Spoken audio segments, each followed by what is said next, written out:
Friends, হাজির হয়ে গেলাম রোজকার মতো নতুন ভিডিও নিয়ে। আশা করি সবাই ভালো আছো, আমিও ভালো আছি। তো আজকে আমি সুইট কর্ন রেসিপি শেয়ার করব। এখানে আমি দুটো সুইট কর্ন ছাড়িয়ে নিয়েছি। পুরোটা আমার লাগবে না, আমি অর্ধেকটা নেব। শুরুতেই আমি জল ফুটিয়ে নিয়েছি। ফুটন্ত জলের মধ্যে আমি চামচ দিয়ে দিলাম কিছুটা, আর কিছুটা ঢেলে দিলাম। চামচ দিয়ে ঠিক মতো উঠছিল না, এক হাতে ভিডিও শ্যুট করছিলাম বলে। আর এখানে সামান্য নুন দিলাম, নুন খুবই কম দিলাম, পরে আবার নুন লাগবে। তো এটা বয়েল করে নিব, 10 থেকে 15 মিনিটের জন্য বয়েল করে নিয়েছি। এখন আমি ঢাকনা খুলে দেখছি, এই যে নামিয়ে জল ছেঁকে নেব। মাঝখানে নেড়ে দিয়েছিলাম একবার, তো এই তো জল ছেঁকে নিয়েছি। এখন এটা বানাবার জন্য কিছু আমি ইনগ্রিডিয়েন্টস রেডি করে নিয়েছি। এখানে বাটার নিয়েছি হাফ চামচ, ক্যাপসিকাম, শসা, কাঁচা লঙ্কার যে লাল অংশটা আছে ওটাও আমি কেটে নিয়েছি। সব যা আমি এখানে দেব কুচিয়ে সবই আমি এখানে চপ করে নেওয়া হয়েছে, রেডি করে নিয়েছি। এখানে আমি জিরে ফ্রাই করে নিচ্ছি। এখন আমি কড়াইটা গরম আছে, এই কড়াইতে আমি সাদা তেল দিয়ে দিলাম। এখানে হাফ কাপ তেলের মধ্যে এই সুইট কর্নগুলো ফ্রাই করে নিব। আমি খুবই কম তেলের মধ্যে আমি ফ্রাই করব, আর এই তেলটা বেঁচে যাবে অর্ধেকের বেশি। এখানে ভরে উঁচু করে 1 চামচ কর্নফ্লাওয়ার দিয়ে দিলাম, সামান্য হলুদ কালারের জন্য, ঝালের জন্য সামান্য লঙ্কা পাউডার দিয়ে দিলাম, আর দিয়ে দিলাম এখানে স্বাদ মতো নুন। সামান্য নুন দিয়েছি, আমি বয়েল করার সময় নুন অ্যাড করেছিলাম। তো এটা ভালো মতো করে পাউডার মশলাগুলো মিশিয়ে নিতে হবে।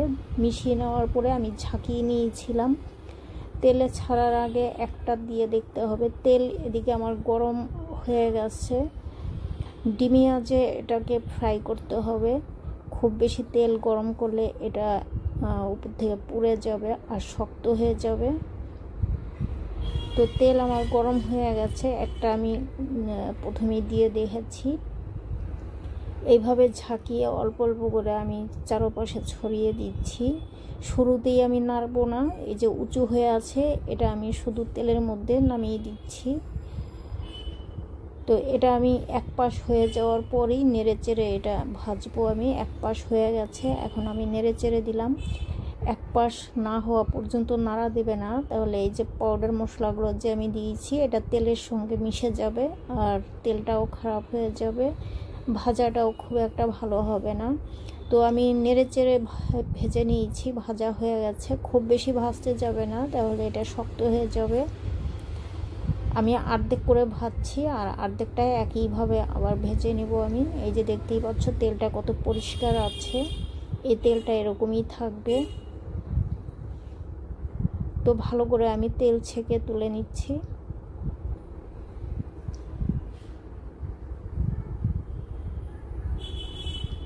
তো দেখতেই পাচ্ছ কত সুন্দর হয়েছে দেখতে।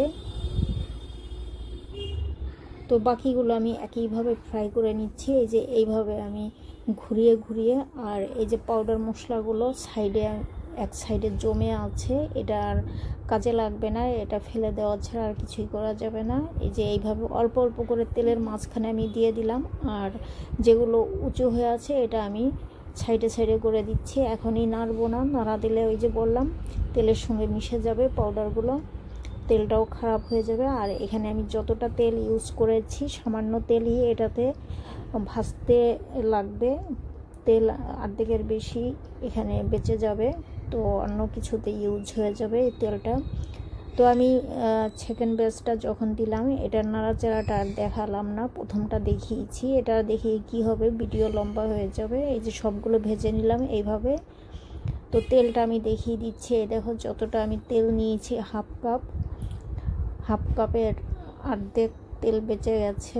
আর এই যে আমি আঙ্গুল দিয়ে দেখাচ্ছি, একটুও পাউডার মশলাগুলো তেলের মধ্যে ছাড়েনি, কারণ আমি যেইভাবে ভেজেছি আমার মতো করে যদি তোমরা ভাজো, যেইভাবে আমি দেখিয়েছি ঠিক এইভাবে ভাজলে তোমাদের তেলটা আর ওয়েস্ট হবে না, অন্য কাজে লাগিয়ে নিতে পারবে। এখানে আমি শুরুতেই দিয়ে দিলাম চপ গার্লিক, চপ আদা। গার্লিক চপটা একটু বেশি নিয়েছি আদার থেকে, আদা একটু কম নিয়েছি।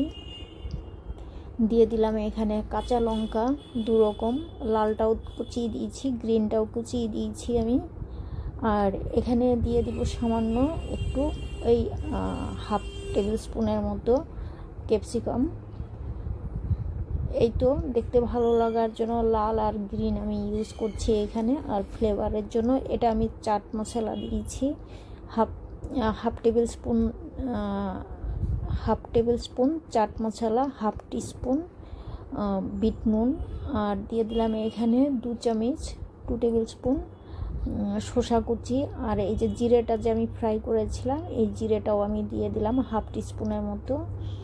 যখনই চাটে জিরে ভাজা ইউজ করবে, সঙ্গে সঙ্গে জিরেটা ফ্রাই করে তারপরেই এটা গুঁড়ো করে নেবে, তাহলে এটার টেস্ট আর এটার ফ্লেভার দুটোই ভালোভাবেই পাবে। এই মশলাগুলো দিয়ে আমি একটু নেড়ে চেড়ে নিলাম। এখন আমি বাটার, এই যে হাফ টেবিল স্পুন বাটার দিয়ে দিচ্ছি। এটা আমি সামান্য গোলমরিচের গুঁড়ো দিলাম, গোলমরিচের গুঁড়োটা দিতে আমি ভুলে গেছিলাম, তো এখন দিয়ে দিলাম। গোলমরিচের গুঁড়ো না দিলেও চলবে, সরি গলাটা একটু বসে আছে।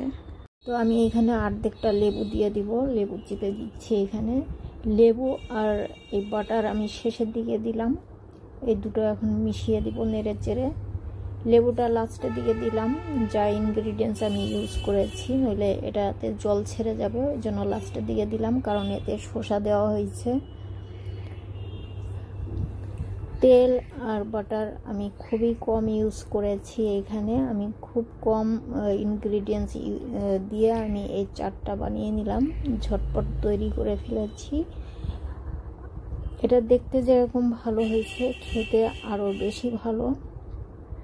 না ট্রাই না করলে বুঝতে পারবে না কতটা মজাদার হয়েছে।